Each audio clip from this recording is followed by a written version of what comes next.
My name is Shanti Kumar V, and you might have seen my videos and blogs in the past. And now let us see the Azure related activities. You might have seen my previous video on Azure Cloud Adoption Framework from my web page and blog site also. In this session, just I would like to give high level picture on the migrate activity from the CAF list of activities. So here, what are the sub activities? We're going to look into the business outcomes. So we went through about the motivations under business outcomes in the previous section, understanding the motives and what created the motivation to come into cloud transformation. Basically, costing, budgeting can be reduced it for IT. That is one major thing, and managing the technology easily, right? And desired outcomes of this migration. Desired outcomes mainly cost savings, easy maintenance of the billing, monthly billing, and less resources and less infrastructure. I mean, you don't need many offices, right? Many seating arrangement. You don't need many networking, physical networking. You don't need it all. So you can save a lot of space for managing a typical data center if you take it. So if you are using earlier, if you were using maybe 100 plus systems in a data center, 100 plus servers maybe, then many networks might be there, something like that.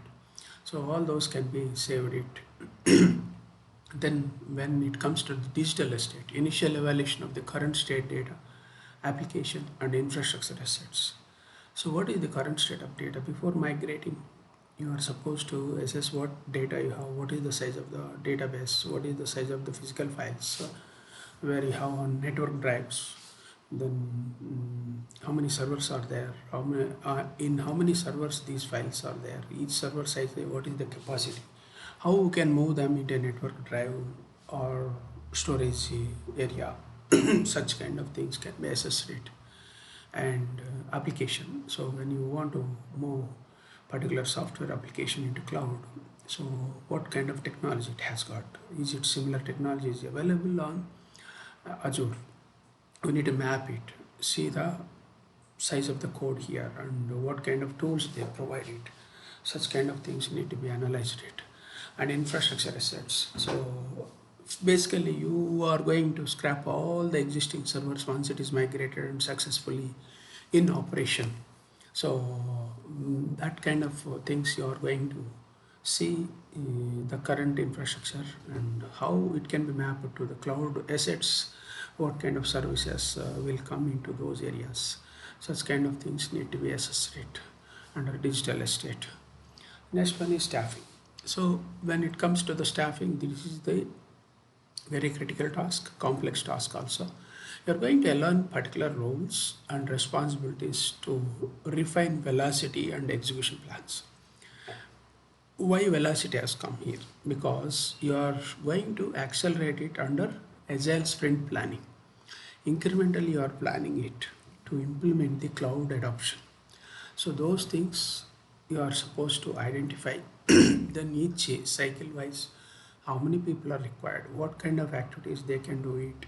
If you go to previous my slide, here we talked about the roles, responsibilities, and access permissions for identity access management in cloud, all those things. Those roles will come there and they're going to work for these kind of things. So they are also following the sprint cycles kind of thing for delivery purpose, continuous delivery, continuous integration, such kind of things will apply here. Then what is adoption plan? When it comes to the adoption, sorry for this, you are tracking and aligning change using the cloud adoption plan backlogs. So if you go to the previous thing, we did planning here, cloud adoption plan. The same thing we are going to track it this particular plan. We are going to see the status. We are going to see apply the dashboards, and we are going to see backlogs. If something could not be successful, then we need to take back under product backlog item kind of things. This is also nothing but a product you are building in the cloud adoption basically. So it comes under PBI only, product backlog item. The product, there will be product owner of course here also, and he will be taking care of that. Then finally what you are going to execute a right sized migration process by assessing it. During assessment, what you are going to do, refine the initial adoption. What you did in the initial planning, that need to be refined it. So at that time those plans might be in high level, then you are going to drilling them into low level activities, low level tasks at the cloud engineer level. It is infrastructure as a code level, maybe tools process level, such kind of things, to reflect deeper qualitative assessment of each workload and asset. What is the qualitative assessment? So if you see what the cloud engineers are working, do they have skills? If they have right skills, did they understand it completely? What was planned it by the cloud architect or architect designing? Then what kind of services can be used in each service, what kind of configurations need to be done. That level of assessment need to be done, whether this guy has got that kind of quality of services to implement it. Then next one is migrate. So you are replicating the traditional infrastructure in cloud, and you're also modernizing the on-premises functionality using infrastructure as a code, IaaS, platform as a service, PaaS, or cloud native solutions. So all these things you have planned it in the cloud adoption. Those you are going to work on bringing them down into low level tasks, and you are implementing for connecting to the on-premises data center or on-premises corporate center, such kind of things. The next one is promoting. How are you going to promote it? To promote a particular design, cloud adoption design, you need to test that first. Is it working or not? After that, what you are going to do? You are going to optimize that particular infrastructure after getting the results, and you are promoting that. Yes, this is the thing going to happen, and you are going to implement initial proof of concept on that setup. Then balance performance and price to deliver the right experience to production.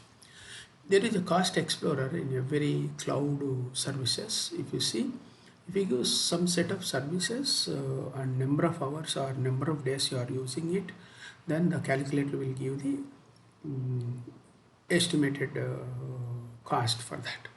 Then you are assessing that performance of the infrastructure cost wise and people wise, how many people are required, what kind of skill sets are required, all those things. Then there is a price estimation finally to deliver the infrastructure setup to the production, that you are going to look into that. So that's all in this video. I would like to give this kind of elaboration to you. And I'll keep posting these kind of videos, and if you are looking for any kind of support from me, these are my contacts. Shanti Kumar is my name, and this is my WhatsApp number, and this is my blog, and this is my Cloud Architects web page. So you please come back for any questions or any kind of support, or you want a independent coaching, I'm okay for that, to support you and build you as a real cloud architect in Azure solutions. Thanks for watching. I'll close this. Thank you.